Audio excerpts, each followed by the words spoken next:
नायरा अपना अतीत पीछे छोड़कर इस शहर में नए सिरे से अपनी जिंदगी प्रारंभ करने आई थी। नौकरी तो मिल गई, पर रहने का ठिकाना नहीं मिल पा रहा था। किसी अन्य से जान पहचान न होने के कारण वो एक होटल के कमरे में रह रही थी, जो कि उसकी जेब पर बहुत भारी पड़ रहा था। जेब को बचाने तथा जिंदगी में स्थिरता लाने के लिए वो स्थायी निवास की खोज में भी लगी हुई थी। नायरा ने एक पते पर जाकर दरवाजा खटखटाया तो लगभग 80 वर्ष की एक वृद्ध महिला ने दरवाजा खोला। उसका मंतव्य सुनकर अपना परिचय देते हुए आत्मीयता से उसे अंदर बुलाते हुए कहा, आओ बेटी आओ, मेरा नाम सुमन वर्मा है। तुम मुझे दादी कहकर बुला सकती हो। यहाँ सब मुझे इसी नाम से पुकारते हैं। तुम कहाँ की रहने वाली हो बेटी? जी दादी, गोंडा। तुम्हारा विवाह हो गया? जी नहीं। वो ना चाहते हुए भी झूठ बोल गई, क्योंकि अगर वो सच कहती तो उसे उनके अन्य कई प्रश्नों से गुजरना पड़ता। तुम इस शहर में अकेली हो या अन्य कोई रिश्तेदार भी है? जी मैं अकेली ही इस शहर में पैर जमाने की कोशिश कर रही हूँ। घबराना मत बेटी, जिसका कोई नहीं होता उसके भगवान होते हैं। बुरा ना मानो तो एक बात पूछूं? पूछिए, नायरा ने सशंक स्वर में कहा। बेटा, नौकरी तुम्हारा शौक है या आवश्यकता? जी, आवश्यकता है।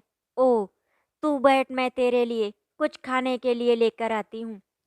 आप परेशान ना हो दादी, वैसे भी मेरा कुछ भी खाने पीने का मन नहीं है। मुझे कहीं और भी जाना है। अगर आप वो कमरा दिखा दें तो। उनकी उम्र और लड़खड़ाती चाल को देखकर उसने उन्हें रोकते हुए कहा, कमरा भी देख लेना बेटी। मेरे हाथ की बनी कॉफ़ी पीकर तो देख। मेरी रिया कहती थी, दादी आप बहुत अच्छी कॉफ़ी बनाती हैं। रिया कौन? नायरा से रहा नहीं गया और पूछ बैठी, मेरी पोती। ओ, अब कहाँ है वो? वो नहीं रही। कहते हुए वो उठ गई तथा छड़ी के सहारे किचन की ओर चल दी। उनकी आंखों में आई नमी उससे छिप नहीं सकी। वो उनके पीछे पीछे जाना चाहती थी, पर ये सोचकर नहीं जा पाई कि पता नहीं उन्हें उसका किचन में आना पसंद आए या ना आए। सुमन जी के जाने के पश्चात वो आंखों ही आंखों में ड्राइंग रूम का मुआयना करने लगी।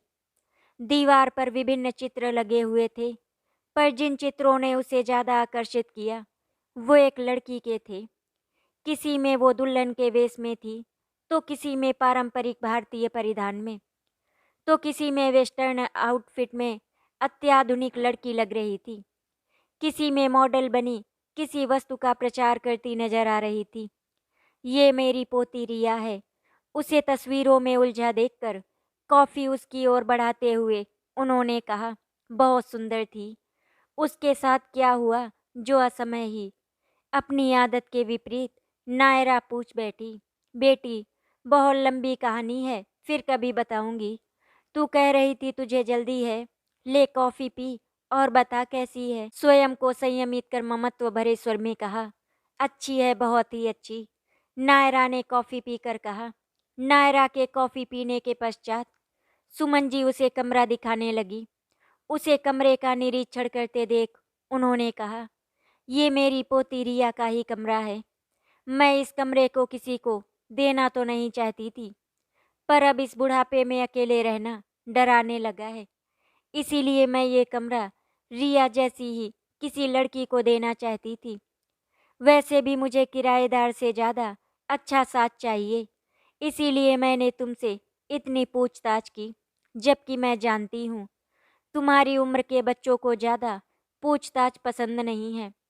कहते हुए वो भावुक हो आई थी। इसमें बुरा मानने की क्या बात है? ये सब पूछना आपका हक है। आखिर कोई ऐसे ही किसी को अपने घर में नहीं रख लेता। उसने उनके साथ चलते चलते कहा, कमरा अच्छा और हवादार लगा। ये किचन मैंने अभी ये सोचकर बनवाया है कि जिसको भी दूंगी तो वो अपनी पसंद का अगर कुछ बनाना चाहे तो बना सकेगा। गैस स्टोव और माइक्रोवेव मेरे पास एक्स्ट्रा था, इसीलिए यहाँ रखवा दिया। उसकी निगाह किचन की ओर देखकर उन्होंने कहा, कमरा पसंद ना आने का कारण ही नहीं था किराया भी ज़्यादा नहीं था, वो एडवांस भी नहीं मांग रही थी। सबसे बड़ी बात ये थी कि उनके ममत्व भरे व्यवहार ने उसका मन मोह लिया था। अतः दूसरे दिन सामान शिफ्ट करने की बात कहकर वो चल दी। उसे ऑफिस भी समय से पहुंचना था। नायरा ने दूसरे दिन शिफ्ट कर लिया। वो अपना सामान कमरे में लगा ही रही थी कि सुमन दादी कॉफ़ी के साथ नाश्ता लेकर आ गईं तथा रात के खाने का भी न्योता दे दिया। वो बड़ी भली लगी। कम से कम अनजान शहर में किसी का कंधा मिलना उसे बहुत ही अच्छा लग रहा था। दूसरे दिन इतवार था। वो अपने हफ्ते भर के कपड़े धो रही थी। आवाज़ सुनकर उन्होंने दरवाज़ा खटखटाया। उसके बाहर आने पर कहा, बेटी हाथ से धोने की क्या आवश्यकता है? घर में मशीन है, हफ्ते में एक दिन चला लोगी तो कुछ बिगड़ नहीं जाएगा। उनकी बात सुनकर अनायास ही नायरा को वो दिन याद आया जब घर भर के ढेर सारे कपड़े धोने के पश्चात एक दिन आलोक से उसने वॉशिंग मशीन खरीदने की बात कही। तो जब तक आलोक कुछ कह पाते, उसकी सास ने ताना मारते हुए कहा, जरा से कपड़े क्या धो लिए, वॉशिंग मशीन की बात करने लगी। अगर इतनी ही नाजुक थी तो दहेज में वॉशिंग मशीन क्यों नहीं लेकर आई? पूरे दिन नौकरानी की तरह काम करवाने के बावजूद बात बात पर ताने देना उनकी आदत बन गई थी। वो माँ को ससुराल में मिल रहे कष्टों को बताकर उन्हें दुखी नहीं करना चाहती थी, किंतु रोज रोज उनकी जली कटी बातें सुनकर उसके सब्र का बांध टूटने लगा था। रक्षाबंधन पर उसका भाई उसे लेने आया। घर पहुंचकर उसने माँ को सारी बातें बताई तो उन्होंने कहा, सब्र कर बेटी, समय के साथ साथ सब ठीक हो जाएगा। ये बात अवश्य है, जितना उन्होंने मांगा था हम दे नहीं पाए, पर चिंता ना कर, धीरे धीरे हम उनकी सब मांगों को पूरा कर देंगे। सब ठीक कहाँ हो पाया था। ना माँ पिताजी उनकी नित बढ़ती मांगों को पूरा कर पाए और ना ही सासू माँ की जातियाँ कम हुई। हालात ऐसे बने कि उन्होंने उसके कहीं आने जाने पर भी पाबंदी लगा दी। दुख तो तब होता जब अपने छोटे मोटे खर्चों के लिए भी उसे उनसे पैसे मांगने पड़ते, क्योंकि आलोक अपना सारा वेतन अपनी माँ को ही देते थे। सारा काम करवाने के बावजूद खाना उसे ऐसे पकड़ाया जाता मानो वो इसकी हकदार नहीं है।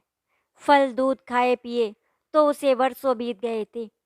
जब वो गर्भवती हुई तब उसके प्रति सासू माँ के व्यवहार में अवश्य परिवर्तन हुआ था, किंतु इंतहा तो तब हुई जब उसने बेटी को जन्म दिया।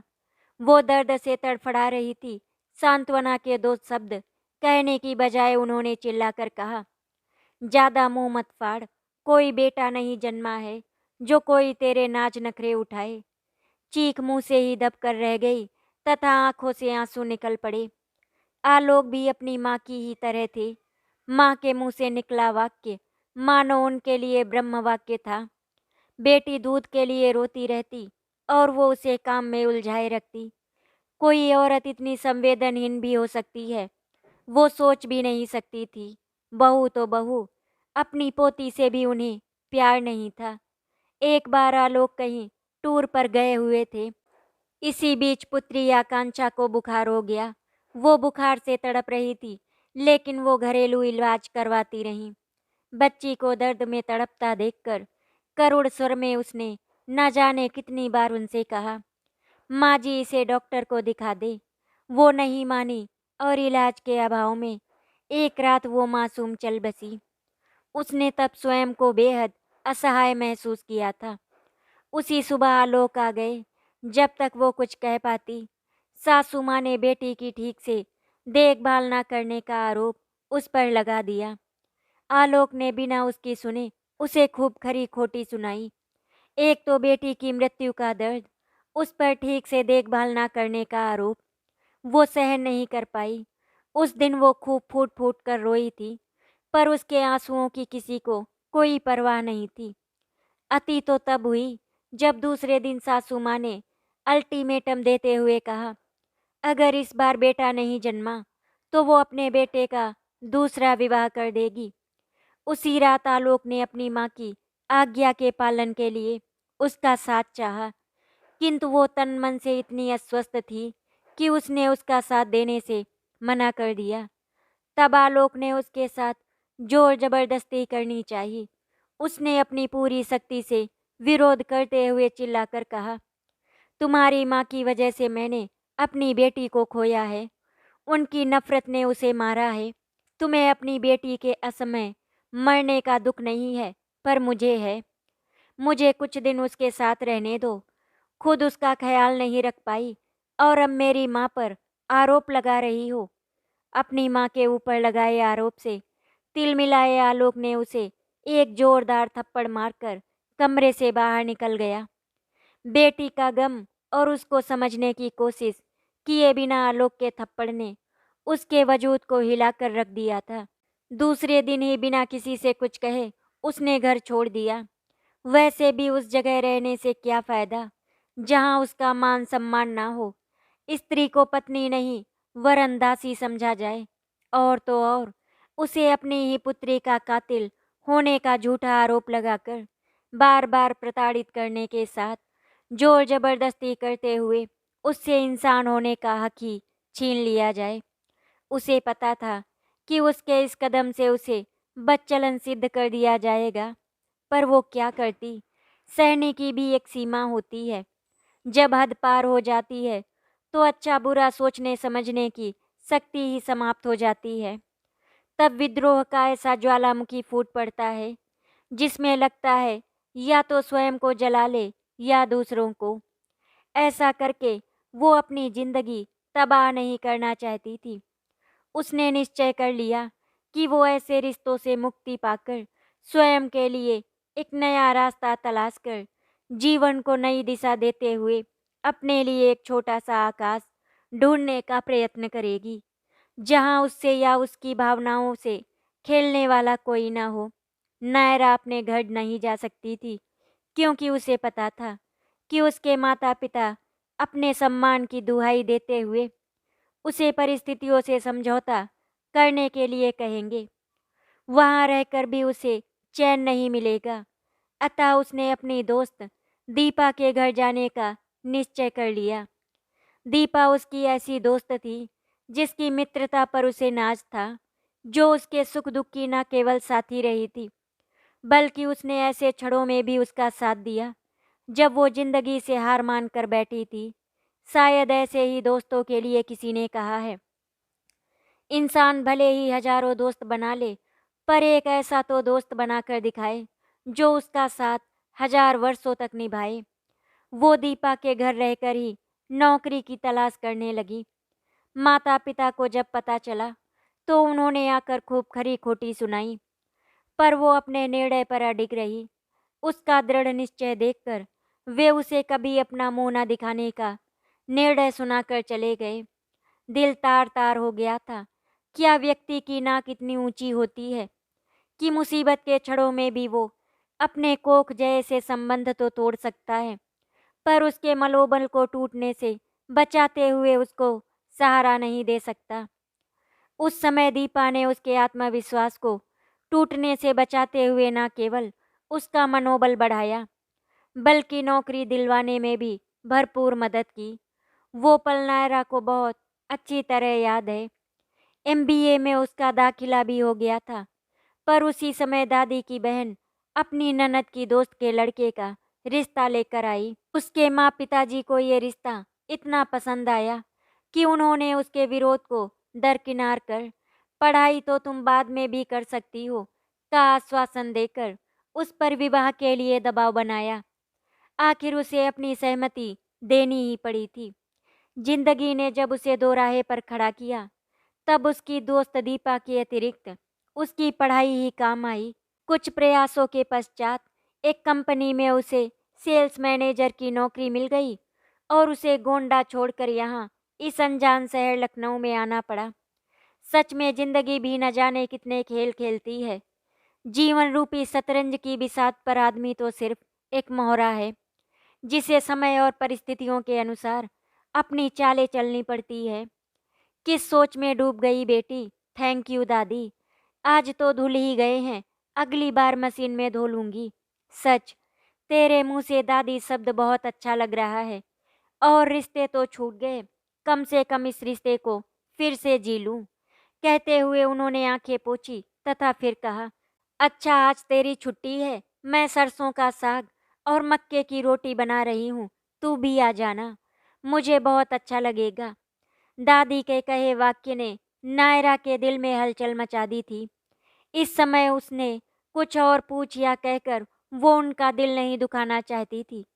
पता नहीं क्यों उस समय वो भी उसे अपनी ही तरह बेचारी और एकाकी लगी। सच तो ये था कि वो आज से पहले उनके कहने के बावजूद उन्हें दादी नहीं कह पाई थी। उसे नहीं पता था कि ये छोटा सा शब्द उन्हें इतनी खुशी दे जाएगा। अब उसने निश्चय कर लिया था कि अब से वो उन्हें दादी कहकर ही पुकारेगी।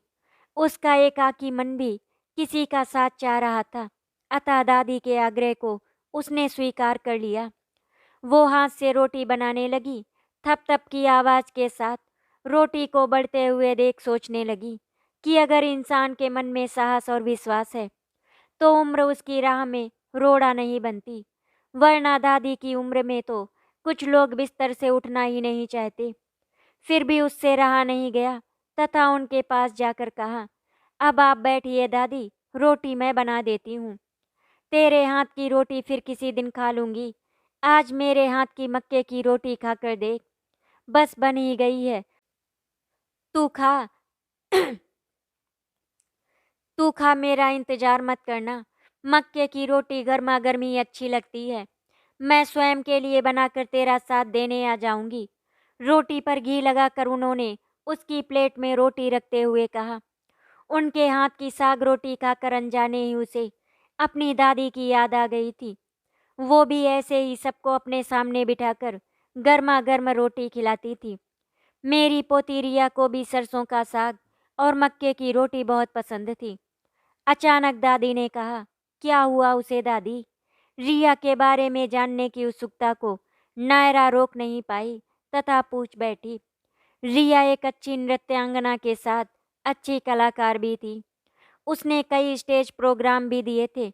उसका सपना फिल्मों में काम करने का था। इस शहर में उसका सपना पूरा होने का नाम नहीं ले रहा था। तभी एक टीवी सीरियल में काम करने के लिए एक विज्ञापन निकला। उसके ऑडिशन के लिए तारीख नियत हुई। उस नियत तिथि पर वो ऑडिशन के लिए गई। कई राउंड के पश्चात उसका चयन हो गया तथा उसे सीरियल में काम करने के लिए मुंबई बुलाया गया। उसके साथ ही राहुल नाम के लड़के का चयन इसी ऑडिशन के द्वारा उस टीवी सीरियल के लिए हुआ था। रिया राहुल को मुझसे मिलाने लाई। उससे बात करने पर पता चला कि उसका भी बचपन से सपना फिल्मों में काम करने का रहा है। टीवी सीरियल तो उसके लिए मुंबई में पैर जमाने का प्रयास भर है। सीरियल के लिए पढ़ाई बीच में ही छोड़ने का निश्चय कर उसने अपने माता पिता को नाराज कर दिया था। वो चाहता था कि अपने इस करियर को उन बुलंदियों तक ले जाए जिससे उसके माता पिता की नाराजगी दूर हो जाए। न जाने क्यों उस लड़के की सच्चाई मुझे भा गई। मैं रिया को अकेले मुंबई नहीं भेजना चाहती थी। बचपन से उसकी एक एक इच्छा पूरी करने की कोशिश की थी मैंने। पंकज और सीमा रिया के माता पिता की प्लेन क्रैश में मृत्यु हो गई। उसके बाद वही मेरे जीवन का मकसद बन गई थी। मैं अपने स्वार्थ के लिए उसकी ख्वाहिशों को रौंद कर उसके साथ नाइंसाफ़ी नहीं करना चाहती थी। अपनी बात जब राहुल के सामने रखी तो उसने सहजता से कहा, दादी अगर आप मुझ पर विश्वास कर सकती हैं तो रिया को मेरे साथ भेज दीजिए। मैं आपसे वादा करता हूँ कि मैं रिया को कभी कोई परेशानी नहीं होने दूंगा तथा उसे उसकी मंजिल तक पहुँचाने की हर संभव कोशिश करूँगा। मेरी और रिया की मंजिल एक ही है, हम एक दिन अवश्य कामयाब होंगे। रिया को अकेले राहुल के साथ भेजना मेरे संस्कारी मन को स्वीकार नहीं हुआ। रिया की आंखों में मैंने राहुल के लिए चाहत देखी थी, अतः एक विचार मन में आया। अपना विचार जब मैंने उसके सामने प्रकट किया तो वे दोनों ही चौंक गए। दादी, विवाह मैंने इस बारे में सोचा भी नहीं। क्या आपने रिया से पूछा? पूछा तो नहीं। रिया की ओर देखते हुए मैंने कहा, फिर ये कैसे संभव है? कहते हुए राहुल ने भी रिया की ओर देखा। संभव है, मैं अपनी पोती को अच्छी तरह जानती हूँ। सच तो ये है कि उसकी चाहत को पहचान कर ही मैं ये निर्णय लेने का साहस कर पाई हूँ।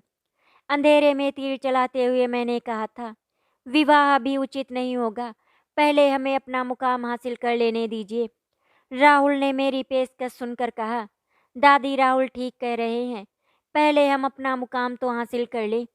रिया ने राहुल का समर्थन करते हुए कहा, बेटी जब तुम दोनों की राहें एक हैं, फिर इनकार क्यों? फिर अब तो तुम दोनों को मुंबई में काम करने का कॉन्ट्रैक्ट मिल ही गया। कम से कम मेरे मन में कोई दुविधा या संशय तो नहीं रहेगा। बेटा तुम तो मेरे मन की दुविधा समझ सकते हो। कहो तो मैं तुम्हारे माता पिता से कहकर बात आगे बढ़ाऊं। आखिर राहुल ने उसकी पेशकश मान ली। राहुल के माता पिता ने बात की तो उन्होंने बेरुखी प्रदर्शित करते हुए कहा, राहुल से किसी प्रकार का संबंध रखने से साफ मना कर दिया। राहुल मायूस हो गया था। वो अपने माता पिता के आशीर्वाद के बिना विवाह नहीं करना चाहता था। उसे उम्मीद थी कि जब वो सफल होगा तब उसके माता पिता न केवल उसे माफ करेंगे बल्कि रिया को भी अपना लेंगे। स्थिति मनोकूल होने के लिए वो समय चाहता था। उस समय मैं अपने स्वार्थ में इतनी अंधी हो गई थी कि मैंने राहुल की भावनाओं को भी परवाह नहीं की तथा राहुल को किसी तरह मनाकर धूमधाम से रिया का राहुल से विवाह कर दिया। राहुल उसे मुंबई लेकर चला गया। भरे मन से मैंने उन्हें विदा किया तथा मुंबई पहुंचते ही सूचना देने के लिए कहा। उन्होंने मुंबई पहुंचकर मुझे फ़ोन के द्वारा सकुशल पहुंचने की सूचना दी तथा कहा कि अभी वे एक होटल में रुके हैं, जल्दी ही स्थायी निवास की व्यवस्था कर सूचना देंगे। उसके पश्चात कई दिनों तक रिया और राहुल की कोई खबर न आने पर मुझे चिंता होने लगी। उन दिनों मोबाइल का इतना प्रचलन नहीं था कि घंटे घंटे पर खबर रखी जा सके। बताए होटल के नंबर पर फ़ोन किया तो पता चला कि वे लोग 4 दिन पूर्व ही वहाँ से चले गए थे। कुछ समझ में नहीं आया तो मैंने टीवी सीरियल वालों को फ़ोन किया। उन्होंने बेरुखी से कहा कि मुंबई पहुंचकर उन्होंने हमसे संपर्क तो किया था। हमने उन्हें स्टूडियो में आकर मिलने के लिए कहा, पर ना तो वे आए ना ही उनकी कोई खबर ही आई है। उन्हें काम नहीं करना था तो पहले सूचित कर देते, कम से कम हमारा समय तो बर्बाद नहीं होता। कुछ समझ में नहीं आया तब मैं उनका पता लगाने मुंबई गई। क्या इतने बड़े शहर में उन्हें ढूंढ पाना संभव था? आखिर जब तक पता नहीं चल जाता वहीं रुकने का फैसला किया। पुलिस ने भी रिपोर्ट लिखवा दी पर फिर भी कुछ पता नहीं लग पा रहा था। एक दिन अखबार पलट रही थी कि गुमशुदा कॉलम में एक शव को देखते ही चीख निकल गई। रिया का शव था। लिखी खबर से पता चला कि उसे किसी ने मारकर समुद्र के किनारे फेंक दिया था। साथ ही उस पर बलात्कार के निशान भी पाए गए। किसी तरह स्वयं को संभालकर मैं पुलिस स्टेशन गई। शव लगभग 1 हफ्ते पुराना था। उसका पंचनामा करवाकर अंतिम क्रिया की ओर खाली हाथ लौट आई। शायद तुम समझ सको बेटी कि उस समय मैंने स्वयं को कितना अकेला महसूस किया होगा। पहले बेटा, बहू और फिर पोती। मेरे दिल पर क्या गुजरी होगी। पर कहते हैं जब तक सांस है तब तक तो जीना ही पड़ता है। कहते हुए उनकी आंखों में आंसू आ गए थे। और वो लड़का राहुल, वो भी नहीं मिला। पता नहीं उसने ही रिया को मारा या वे दोनों ही किसी साजिश के शिकार हुए। राहुल के माता पिता से उसके बारे में जानना चाहा तो उन्होंने कहा, वो तो हमारे लिए उसी समय मर गया था जब उसने हमारी इच्छा के विरुद्ध अपना कैरियर चुना था। जब उसे हमारी परवाह नहीं है तो हम ही उसकी परवाह क्यों करें? पता नहीं इंसान इतना संवेदनहीन, अमानुष कैसे हो जाता है कि अपनी एक अवज्ञा पर अपने खून से ही नाता तोड़ देता है। आंसू पोंछते हुए उन्होंने भरी आवाज में उत्तर दिया, बेटा एक बात कहूँ? जी दादी। मेरी रिया तो साजिश का शिकार होकर अपनी मंजिल नहीं प्राप्त कर पाई, पर तुम अपना हर कदम फूंक फूंक कर उठाना तथा अपने लिए एक छोटा सा आकाश तलाश कर ही रहना। मुझे लगेगा मेरी रिया मुझे वापस मिल गई। उनकी कहानी तो मुझसे भी दुखद थी।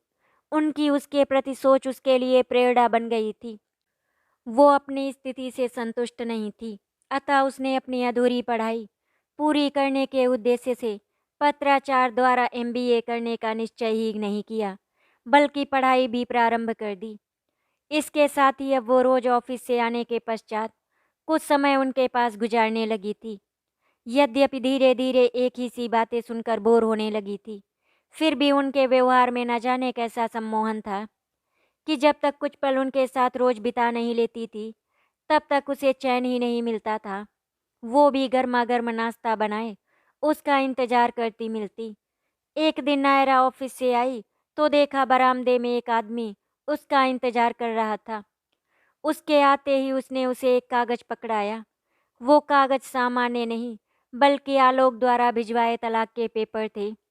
उसने बिना कुछ कहे उन कागजों पर हस्ताक्षर कर दिए। एक हस्ताक्षर से उसके 7 जन्मों के बंधनों का अंत हो गया था। वो स्वयं उस बंधन को तोड़ आई थी, किंतु फिर भी न जाने मन में एक आस थी। आज वो भी आस टूट गई थी। मन बेहद उदास था। वो अपने कमरे में जाकर लेट गई। उसे अपने पास न आते देखकर दादी ने उसके रूम का दरवाज़ा खटखटाया। उसके आते ही उन्होंने कहा, बेटा क्या बात है, तुम्हारी तबीयत ठीक नहीं है क्या? चल आज मैंने तेरा मनपसंद पोहा बनाया है, कुछ खाएगी तो अच्छा लगेगा। उस मना स्थिति में वो दादी के पीछे पीछे चल दी। उसे चुपचाप खाते देखकर दादी ने उसकी उदासी का कारण पूछा तो वो चुप नहीं रह पाई। उसने उन्हें अपनी आप बीती सुनाई तो वो चौंक गई और बोली, तुम तो कह रही थी कि तुम्हारा विवाह नहीं हुआ है तथा तुम्हारा इस दुनिया में कोई नहीं है। दादी ये सच है कि आज मैंने आपको अपने जीवन के काले अध्याय से अवगत कराया, पर क्या ये सच नहीं है जिनसे मैं सारे रिश्ते नाते तोड़ आई थी, जिनका मेरी जिंदगी में वापस आना असंभव है, उनके बारे में बताकर मैं क्या करती? अब आप ही बताइए, उस दिन मैंने क्या गलत कहा? जिस व्यक्ति से संबंध ही नहीं रह गया हो, उसके साथ नाम जोड़ना क्या उचित है? मैं उसकी परवाह क्यों करूं? क्यों अपना नाम उससे जोड़कर रखूं, जिसको कभी मेरी परवाह ही नहीं रही? वो रिश्ते ही झूठे थे, तभी एक हस्ताक्षर से वो एक झटके में टूट गए। शायद तुम ठीक कहती हो बेटी, कहते हुए उनकी आंखों में आंसू आ गए थे। ये क्या आपकी आंखों में आंसू? तेरी बात ने मेरी दुखती रग पर हाथ रख दिया। तू सच ही कह रही है। जिसको हमारी परवाह ना हो, उसके साथ अपना नाम कैसे जोड़े? पर सदा ऐसा कहाँ हो पाता है। मेरा बड़ा बेटा पंकज प्लेन क्रैश में मारा गया, तो दूसरा राज 7 समुंदर पार बैठा है। क्या आपका दूसरा पुत्र भी है? आपने कभी बताया ही नहीं। क्या बताते उसके बारे में? 5 वर्ष से वो आया ही नहीं है। वो इतना व्यस्त रहता है कि उसके पास किसी के लिए समय ही नहीं है। वो बार बार मुझसे कहता है कि माँ अब यहाँ कोई काम नहीं है, सब कुछ बेचकर मेरे पास आ जाओ। बेटी मैं जीते जी इस घर को कैसे बेच सकती हूँ? रिया के दादाजी ने एक एक पाई जोड़कर इस घर को बनाया था। इस घर के साथ मेरी न जाने कितनी खट्टी मीठी यादें जुड़ी हैं। अगर मैं यहाँ से गई तो मेरा शरीर जाएगा, मन नहीं। पर दादी, बेटी मैं जानती हूँ कि तेरे मन में कैसे कैसे प्रश्न आ जा रहे हैं, पर एक इंसान के जीवन में कुछ पल ऐसे आते हैं जब वो कोई भी निर्णय लेने से पूर्व कई बार सोचता है, बार बार स्वयं से सवाल जवाब करता है। बेटी मेरे मन ने मेरे प्रश्नों का सदा एक ही उत्तर दिया है कि मुझे राज के पास नहीं जाना चाहिए। अब तक मैंने एक स्वतंत्र और निर्भीक जीवन जिया है। तन भले ही शिथिल हो गया है, पर मेरा मन अब भी इस शरीर को संजीवनी देकर बार बार यही कहता है, सुमन अभी भी तुम थकी नहीं हो।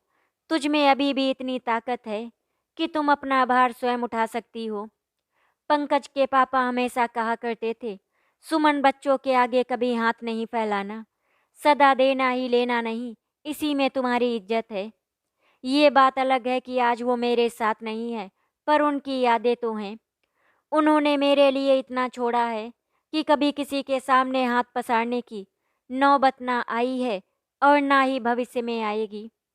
मुझे पता है राज तथा उसकी पत्नी मुझे हाथों हाथ लेंगे, पर कब तक? क्या कुछ दिनों पश्चात मैं उनके लिए घर में रखी सजीव निरर्थक वस्तु मात्र बनकर नहीं रह जाऊंगी, जिसके सामने समय पर खाने पीने के लिए सामान तो रख दिया जाएगा, पर अपनी अपनी व्यस्तता के कारण मेरे दिल तक पहुंचने की कोशिश कोई नहीं करेगा। सच बेटा, उस स्थिति की कल्पना मात्र से मैं सिहर उठती हूँ। बेटी, ये बात मैं ऐसे ही नहीं, कुछ महीने उनके साथ बिताए अनुभव के आधार पर कह रही हूँ। वो तो अपना कर्तव्य निभा रहे थे, पर मेरे लिए वहाँ करने के लिए कुछ नहीं था। बस अब तो उस परमपिता परमेश्वर से इतनी ही प्रार्थना है कि मेरा अंत भी शांति से हो जाए, मुझे इस सारी मोह ममता से मुक्ति मिल जाए। नायरा उनको मुक्त कंठ से निहार रही थी कि अचानक उन्होंने कहा, नायरा बेटा, तू दूसरा विवाह क्यों नहीं कर लेती? अकेले जीवन काटना बहुत कठिन होता है बेटी। दूसरा विवाह, हाँ बेटी, मैं चाहती हूँ तू दूसरा विवाह कर ले। अब वो समय नहीं रहा कि जिस घर में डोली जाए उसी से अर्थी निकले। आज समय बदल रहा है, मान्यताएं बदल रही हैं। वैसे भी बिना मकसद जिंदगी जीना बेईमानी बन जाता है। कभी कभी स्वयं के लिए अपनी ही जिंदगी बोझ बनने लगती है। दादी, उस कटु अनुभव के बाद मेरा विवाह संबंध में विश्वास ही नहीं रहा। जीवन जीने के लिए है, जीवन में सुख दुख तो आते ही हैं, पर वास्तव में मनुष्य वही है जो इन सबको झेलते हुए सदा आगे बढ़ता जाए। ठीक है दादी, कोई मिल गया तो सबसे पहले आपको ही बताऊंगी। बात टालने के लिए उसने कह दिया, पर ये नहीं कह पाई, दादी आप भी तो अतीत की यादों में अभी तक उलझी हुई हो, वरना आप अपने बेटे की बात मानकर उसके पास नहीं चली जाती। माना आज के बच्चों के पास अपने बुजुर्गों के लिए समय नहीं है, पर सुख दुख में वे तो साथ देंगे ही। जब आप इस उम्र में अकेली रह सकती हो, तो फिर मैं क्यों नहीं? न जाने क्यों विवाह जैसी संस्था से उसका मोह टूट गया था। उसे एक बार धोखा मिल चुका था, अब दोबारा धोखा नहीं खाना चाहती थी। अब वो अपने पैरों पर खड़ी है, क्या कमी है उसे जो व्यर्थ किसी पचड़े में फंसी। जीवन बीत रहा था, उसका एमबीए पूरा हो गया, अब वो दूसरा जॉब ढूंढने लगी। उस दिन वो बेहद खुश थी।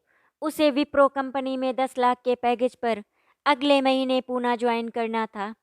सबसे पहले वो अपनी इस खुशखबरी को दादी को सुनाना चाहती थी, इसीलिए ऑफिस से आते ही उसने उनका दरवाज़ा खटखटाया। कोई आवाज़ ना मिलने पर डुप्लीकेट चाबी से दरवाज़ा खोला तो देखा दादी ज़मीन पर पड़ी तेज तेज सांस ले रही थी। वो उन्हें देखकर सकते में आ गई, समझ नहीं पा रही थी कि क्या करे, किसे बुलाए। अपनी पढ़ाई या ऑफिस से आने के बाद दादी के पास तक ही सीमित रहने के कारण उसने कभी ये जानने का प्रयत्न ही नहीं किया कि अगल बगल में कौन रहता है। यद्यपि उसने दादी जी के पास कुछ लोगों को आते जाते देखा था, पर उसने ना तो उनसे कभी पूछा, ना ही उन्होंने कभी बताया। एक बार सोचा कि मदद के लिए किसी पड़ोसी का दरवाज़ा खटखटाए, पर उनकी हालत देखकर उन्हें अकेले छोड़ने का भी मन नहीं कर रहा था। समझ नहीं पा रही थी कि वो क्या करे, उन्हें कहाँ और किस डॉक्टर के पास ले जाए। उसे इस शहर के बारे में ज़्यादा कुछ पता भी नहीं था। उनकी स्थिति बिगड़ती जा रही थी। वो उन्हें कृत्रिम श्वास देकर उनकी उखड़ी सांसों को ये सोचकर नियंत्रित करने का प्रयास करने लगी कि स्थिति कंट्रोल में होने पर वो किसी की मदद मांगने जाएगी। तभी मोबाइल बज उठा। उसकी सहयोगी दीप्ति का फोन था। नायरा ने जब उसे वस्तु स्थिति बताई तो उसने कहा, तुम चिंता ना करो, मैं अभी डॉक्टर को लेकर आती हूँ। सिर्फ डॉक्टर को लाने से कोई फायदा नहीं होगा, जल्द से जल्द इन्हें कहीं शिफ्ट करना पड़ेगा। अगर तू किसी को जानती है तो प्लीज़ जल्दी से डॉक्टर के साथ एम्बुलेंस भी लेकर आ। ठीक है, मैं आती हूँ कहकर उसने फ़ोन रख दिया। दीप्ति उस समय उसे देवदूत सी लगी। वो दादी के पास बैठकर उन्हें हिम्मत दिलाने लगी। उस हालत में भी दादी जी उससे कुछ कहने का प्रयास करने लगी। प्लीज़ दादी, आप ज़्यादा बात ना करें, आपको कुछ नहीं होगा। मेरी दोस्त दीप्ति डॉक्टर को लेकर बस आती ही होगी। उन्होंने उसकी बात को अनसुना कर अस्फुट स्वर में कुछ कहने का प्रयत्न किया, पर कह नहीं पाई तथा बेहोश हो गई। उनकी हालत देखकर उसने फिर अपनी दीप्ति को फ़ोन किया तो उसने कहा, एम्बुलेंस बस पहुंच ही रही है, तू उन्हें लेकर अस्पताल पहुंच, मैं वहीं पहुंच रही हूँ। अस्पताल में दादी की हालत को नाजुक करार दिया। उनके मोबाइल से राज का नंबर ढूंढकर नायरा ने उसे फ़ोन किया। उसने उनका ख्याल रखने की बात कहकर शीघ्र पहुंचने की बात कही। एम्बुलेंस की आवाज़ से अड़ोसी पड़ोसियों को उनके बीमार होने के बारे में पता चल ही गया था। वे अस्पताल में उन्हें देखने और मदद करने की चाहत से आए भी। पर आईसीयू में किसी को जाने की इजाज़त थी ही नहीं।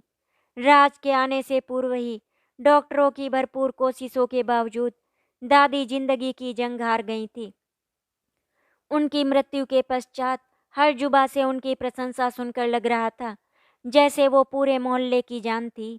नायरा ने अड़ोसी पड़ोसियों के साथ मिलकर उनके अंतिम संस्कार की तैयारी प्रारंभ कर दी। राज के आते ही उनकी अंतिम यात्रा प्रारंभ हो गई। अंतिम यात्रा के बाद जब वो घर वापस लौटी तो उसे लग रहा था कि वो एक बार फिर से अकेली बेघर हो गई है। दुख था तो केवल इतना ही कि वो दादी के साथ अपनी खुशी शेयर नहीं कर पाई। दुख तो इस बात का भी था कि राज की रुचि अपनी माँ की आत्मा की मुक्ति के लिए परंपरागत नियम निभाने की बजाय उनकी सारी चल और अचल संपत्ति को जल्द से जल्द बेचने की थी। घर का विज्ञापन देते ही नित्य नए नए लोग घर को देखने के लिए आ रहे थे। मकान इतना अच्छा और मेंटेन था कि अच्छी से अच्छी बोलियां लग रही थी। आखिर राज को उसकी मनचाही रकम मिल ही गई। वैसे रूढ़िवादी तो नायरा कभी नहीं रही थी, पर राज को इस तरह जल्दी जल्दी सारे कार्य निपटाते देख बार बार मन में यही आ रहा था, क्या मरने वाले का अपने बच्चों पर इतना भी हक नहीं है कि ज़्यादा नहीं तो 10-12 दिन ही उसके बच्चे उसकी याद में सुबह शाम दीप जलाएं। सच, सुमन दादी की सांसों के टूटते ही उनकी वर्षों से सजोई धरोहर भी दूसरे की हो गई थी। तुम व्यर्थ दुखी हो रही हो। आज के युग में इंसान अपने लिए ही समय नहीं निकाल पाता तो अपने बुजुर्गों के लिए उसके पास समय कहाँ होगा। उसके अंतर्मन ने टोका। तुम ठीक कह रही हो। शायद आज की यही सच्चाई है और शायद समय की यही मांग भी। प्रत्युत्तर देते हुए उसने मन को स्थिर किया। यद्यपि दादी के बिना उसका इस घर में रहने का बिल्कुल मन नहीं था, किंतु 15 दिन वो कहाँ रहती। समय देखकर राज से पूना में अपने जॉब के बारे में बताते हुए 15 दिन और रहने की इजाज़त मांगी। उसने मकान के नए मालिक से बात की। उन्होंने उसे रहने की इजाज़त दे दी। 15 दिन पश्चात नायरा जब इस घर को छोड़कर जाने लगी तो अनायास ही उसकी आंखों से आंसू निकलने लगे। न जाने क्यों कुछ ही दिनों में उसे दादी से इतना मोह हो गया था कि ये घर उसे अपना ही घर लगने लगा था। सच तो ये है कि इतना दुख तो उसे अपनी माँ का घर छोड़ने पर भी नहीं हुआ था। वो समझ नहीं पा रही थी कि ये कैसे दिल के रिश्ते हैं। खून के रिश्तों में भले ही थोड़ी सी ना समझी अहंकार या एक दूसरे से की गई उम्मीदों के पूरा ना होने के कारण दरार पड़ जाए, पर दिल के बने ये रिश्ते इन सब कारणों से मुक्त होते हैं। एक ऐसे बंधन में बन जाते हैं जिनसे इंसान चाह कर भी मुक्त नहीं हो पाता है। सुमन दादी ही थी जिन्होंने उसे विषम परिस्थितियों से लड़ने के साथ सदा जीवन में आगे बढ़ते रहने के लिए प्रेरित किया था। दुखी मन के बावजूद भी उसे खुशी इस बात की थी कि दादी की अंतिम इच्छा पूरी हो गई। जिस शांति और सम्मान से उन्होंने जीवन काटा था, उसी शांति और सम्मान से वो बिना किसी को तकलीफ दिए इस दुनिया से विदा हो गई। उन्हें मुक्ति मिल गई थी, सच्ची मुक्ति। नायरा उनकी यादों को मन ही मन संजोए एक मुट्ठी आकाश की तलाश में चल दी। आशा करती हूँ आपको हमारी कहानी अच्छी लगी होगी। अगर आपको हमारी कहानी अच्छी लगी तो वीडियो को लाइक एंड शेयर करें, चैनल को सब्सक्राइब करें। वीडियो देखने के लिए आपका धन्यवाद।